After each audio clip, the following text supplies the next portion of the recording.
ইহুদিরা যুদ্ধের পক্ষে, সবগুলো যুদ্ধের সরঞ্জামাদি ইহুদিরা জোগাড় করেছে। ইহুদিরা হচ্ছে পৃথিবীর সবচাইতে টেরা জাতি। তারা তাদের নিজেদের 70,000 পয়গম্বরকে গলা কেটে নিহত করেছে, শহীদ বানিয়েছে। জোরে বলেন ঠিক কিনা? এমনকি আমার নবীর লাশও তারা চুরি করতে এসেছিল। দুইজন ইহুদি টিকটিকির বাচ্চা বিশ্ব নবীর লাশ চুরি করার জন্য এসেছে মরক্কো থেকে। বিশাল সুড়ঙ্গ তারা করলো, সুড়ঙ্গ করে যেতে যেতে নবীর পায়ের সামনে পর্যন্ত চলে এসেছে। বিশ্ব নবী আল্লাহর কাছে দোয়া করলেন, আল্লাহ তৎকালীন সুলতান মিশরের বাদশা নুরুদ্দিন জাঙ্গিকে স্বপ্নে দেখালো, নুরুদ্দিন আমাকে তুই বাঁচা দুইটা বেয়াদবের হাত থেকে। উনি মাঝরাতে উঠে গেলেন, উঠে ওযু করে তাহাজ্জুদ করলেন 2 রাকাত, আবার ঘুমালেন। আবার ঘুমিয়ে একই স্বপ্ন দেখলেন।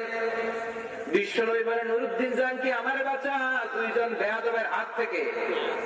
উনি উঠে তাহাজ্জুদের নামাজ পড়ে ওযু করে আবার ঘুমিয়ে গেলেন। আবার দেখলেন একই স্বপ্ন। এবার ভাবলেন আসলে একটা ভেজাল হচ্ছে। তাড়াতাড়ি 10 জন ঘোড় সাওয়ারকে নিয়ে ফজর পরে রওনা হলেন সৌদি আরব।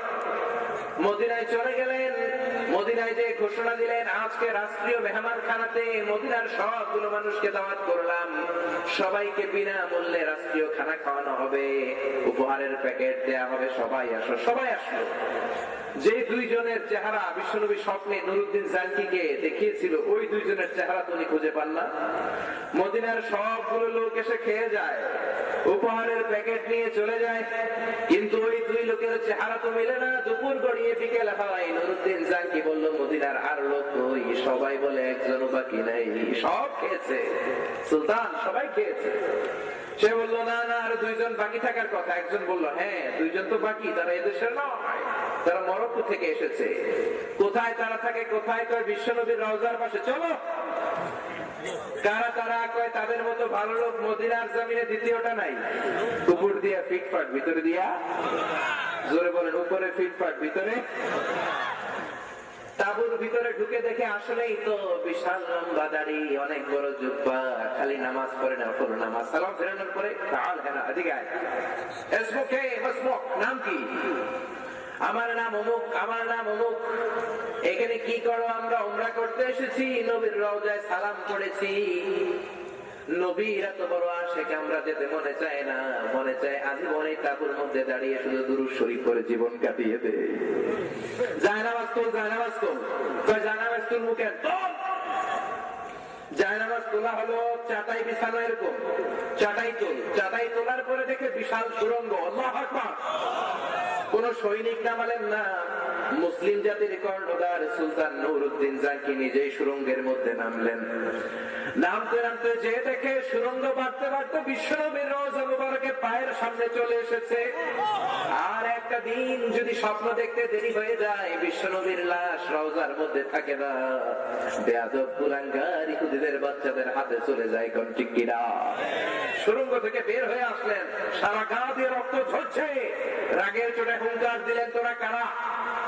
বলে, আমরা মরক্কোর লোক। চাবুক মারতে শুরু করলেন, আসল কথা কও, কারা তোরা?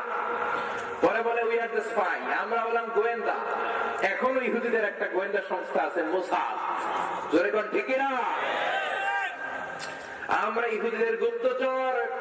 পুরো ইহুদি জাতির মধ্যে এত বড় গোয়েন্দা, এত বড় গুপ্তচর নাই। কোটি কোটি টাকা দিয়ে আমাদের সাথে চুক্তি হয়েছে, তোমাদের নবীর লাশ যদি তাদের হাতে এনে দিতে পারি, স্বর্ণরূপের পাহাড় আমাদেরকে মালিক বানিয়ে দিবে। এত বড় সাহস তোদের! আমার নবীর লাশ চুরি করতে এসেছিস, তোদের শাস্তি অন্য কোথাও হবে না, এখানেই হবে। জল্লাদরে ডেকে আনলো, নাঙ্গা তরোয়ার দিয়ে বললো, এই বেয়াদব দুইটার ঘাড় এখনই গর্দান থেকে উড়িয়ে দে। শয়তান দুইটার ঘাড় গর্দান থেকে উড়িয়ে দেওয়া হলো। লক্ষ লক্ষ টাকা খরচ করে সুলতান নুরুদ্দিন জাঙ্গি বিশ্বনবীর রওজার পাশে সীসা, আগুন দিয়ে সীসা জ্বাললেন, সীসা দিয়ে ঢালাই করলেন। ডান দিকে সীসা ঢালাই, বাঁয়ে সীসা ঢালাই, সামনে সীসা ঢালাই, পেছনে সীসা ঢালাই, উপর দিয়ে সীসা ঢালাই করলেন, নিচ দিয়ে সীসা ঢালাই করলেন। এমন ভাবে বিশ্বনবীর রওজা মুবারককে প্রোটেকশন দিলেন, লক্ষ লক্ষ টাকা খরচ করে। সীসাকে আগুনের মধ্যে গেলে গালিয়ে এই ঢালাইটা দিলেন। এখন অ্যাটম বোমা মারলো, বোম ফিরে যাবে, ঠিক কিনা? নবীর পাশে শুয়ে আছে ওমরের লাশ, আবু বকরের লাশ। ওই নবীর জিয়ারত যেন সবার নসিব হয়, বলেন আমিন। এই নবীর লাশ চুরি করতে এসেছিল ইহুদির বাচ্চারা, এজন্য ওদের সাথে আমাদের কোনো সম্পর্ক নাই, বলেন ঠিক কিনা?